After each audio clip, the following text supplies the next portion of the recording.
Apakah seseorang dapat diselamatkan karena perbuatan baik? Video ini saya buat secara khusus untuk menanggapi ajaran tentang Kristen progresif yang mengajarkan bahwa seseorang diselamatkan karena perbuatan baik. Oke, mari kita bahas.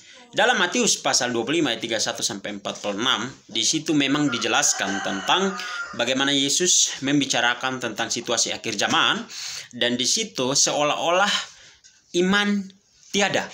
Jadi yang muncul di situ adalah Yesus mengadili perbuatan yang dilakukan. Makanya di situ bentuknya adalah ada orang yang ditempatkan di sebelah kanan, ada orang yang ditempatkan di sebelah kiri. Oke. Nah, di bagian itu kita bisa melihat bahwa seolah-olah ya, iman ditiadakan. Jadi iman tidak memiliki pengaruh terhadap keselamatan seseorang. Tapi mari kita coba cek apakah benar memang seperti itu. Kalau kita perhatikan di perikop yang lain di dalam Yakobus, di situ disebutkan bahwa iman tanpa perbuatan pada hakikatnya adalah mati. Nah, seorang Kristen sejati sebetulnya hanya bisa merealisasikan imannya di dalam tindakan dan perbuatan. Jadi orang yang mengaku dirinya percaya kepada Yesus, dia harus merealisasikan itu di dalam perbuatan baik. Di dalam Efesus di situ disebutkan bahwa perbuatan baik itu adalah ucapan syukur seseorang yang percaya, bukan tindakannya untuk mencari keselamatan. Jadi ada perbedaannya. Makanya tidak bisa disebutkan bahwa seseorang bisa diselamatkan karena perbuatan baik. Itu tidak bisa. Ya, yang memungkinkan adalah bahwa seorang yang sudah beriman, yang diberikan kasih karunia, dia bisa mengucap syukur, merealisasikan itu lewat perbuatan baik.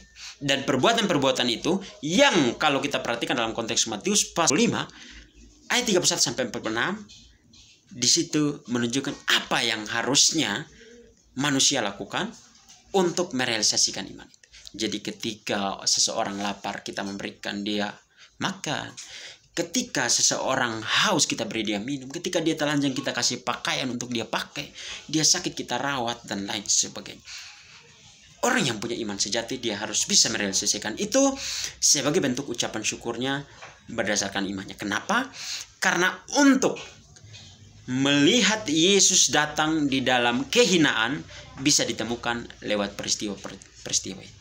Jadi jangan sampai kita lalu kemudian mengatakan bahwa kalau perbuatan itu yang kita lakukan, maka itu akan menjamin keselamatan kita. Tetapi sebetulnya perbuatan-perbuatan kita tidak berlandaskan kepada Yesus Kristus. Tentu itu adalah perbuatan-perbuatan yang sifatnya sosial. Itu tanggapan saya buat teman-teman semua, dan semoga teman-teman mendapat manfaat. Bye.